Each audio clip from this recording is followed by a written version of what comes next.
नमस्कार, अमरउजाला.com देख रहे हैं आप। आपके साथ मैं हूं Sumit Chaudhary. National testing agency की तरफ से मेडिकल प्रवेश परीक्षा नीट यूजी 2026 में हुए पेपर लीक मामले के बाद परीक्षा को रद्द कर दिया गया है। परीक्षा का आयोजन 3 मई 2026 को किया गया था।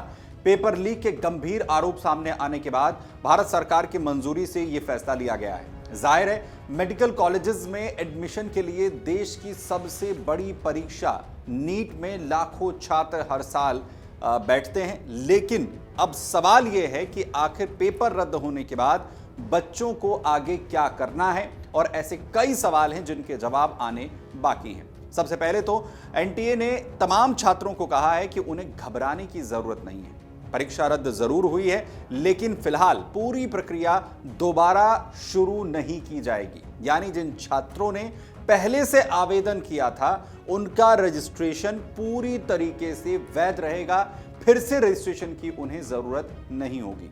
उन्हें फिर से फॉर्म नहीं भरना होगा, दस्तावेज अपलोड नहीं करने होंगे, या कोई नई प्रक्रिया उन्हें करने की जरूरत नहीं है। इसके अलावा एक सवाल छात्रों के मन में फीस को लेकर भी है। आखिर क्या उन्हें दोबारा फीस भरनी होगी? इस पर एनटीए ने साफ कहा है कि जिन उम्मीदवारों ने पहले ही परीक्षा शुल्क जमा कर दिया था उनसे किसी भी तरीके की अतिरिक्त फीस नहीं ली जाएगी। यानी पुरानी वाली फीस पर ही दोबारा से एग्जाम कंडक्ट करवाया जाएगा। परीक्षा फीस जो पहले दी थी वही मान्य रहेगी। इतना ही नहीं, छात्रों को अपना परीक्षा केंद्र बदलने या दोबारा सेंटर चुनने की जरूरत भी नहीं पड़ेगी।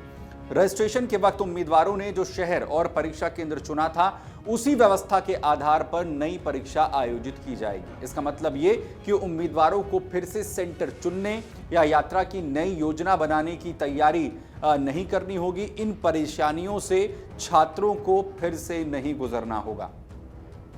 जाहिर है, जिस तरीके से देश के सबसे बड़े एग्जाम में से एक नीट का ये पेपर लीक हुआ, इन आरोपों को गंभीर मानते हुए केंद्र सरकार ने मामले की जांच सेंट्रल ब्यूरो ऑफ इन्वेस्टिगेशन यानी सीबीआई को सौंप दी है। अब ये एजेंसी पूरे मामले की जांच करेगी और की परीक्षा में आखिर किस तरीके से क्वेश्चन पेपर लीक हो गया, इसमें कौन से लोग शामिल थे और किन स्तरों पर सुरक्षा में आखिर चूक हुई।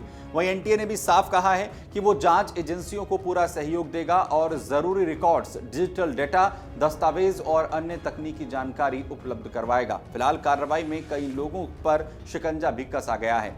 वहीं सूत्रों के मुताबिक जांच का दायरा सिर्फ पेपर लीक तक सीमित नहीं रहेगा, बल्कि एग्जाम कंडक्ट कराने की पूरी प्रोसेस की जांच एक बार फिर से होगी कि आखिर किस लूप होल का फायदा उठाकर ये पूरा क्वेश्चन पेपर लीक कर दिया गया। क्या इसमें question paper printing, transportation, storage या परीक्षा केंद्रों की सुरक्षा और डिजिटल मॉनिटरिंग में किसी तरीके की चूक यहां पर हुई जिसकी वजह से पेपर लीक हो गया? अगर किसी अधिकारी, कर्मचारी या बाहरी नेटवर्क की भूमिका भी इसमें सामने आती है तो उनके खिलाफ भी कड़ी कार्रवाई की जाएगी। इसी बीच छात्रों और अभिभावकों के मन में सवाल ये भी है कि आखिर नई जो परीक्षा है वो कब आयोजित की जाएगी। फिलहाल एजेंसी ने नई तारीख का ऐलान नहीं किया है, लेकिन ये साफ कहा है कि जल्द ही नया शेड्यूल भी जारी कर दिया जाएगा।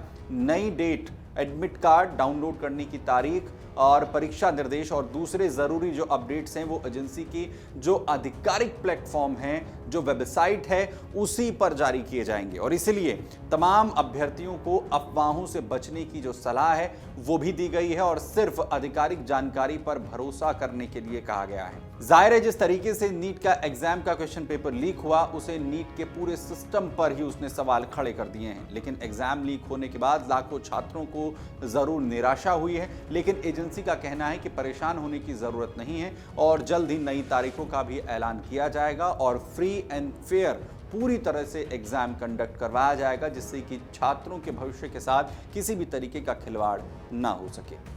अगर आप ये वीडियो YouTube पर देख रहे हैं तो हमारे चैनल को सब्सक्राइब कर बेल आइकन दबाएं और Facebook पर देख रहे हैं तो हमारे पेज को लाइक करें।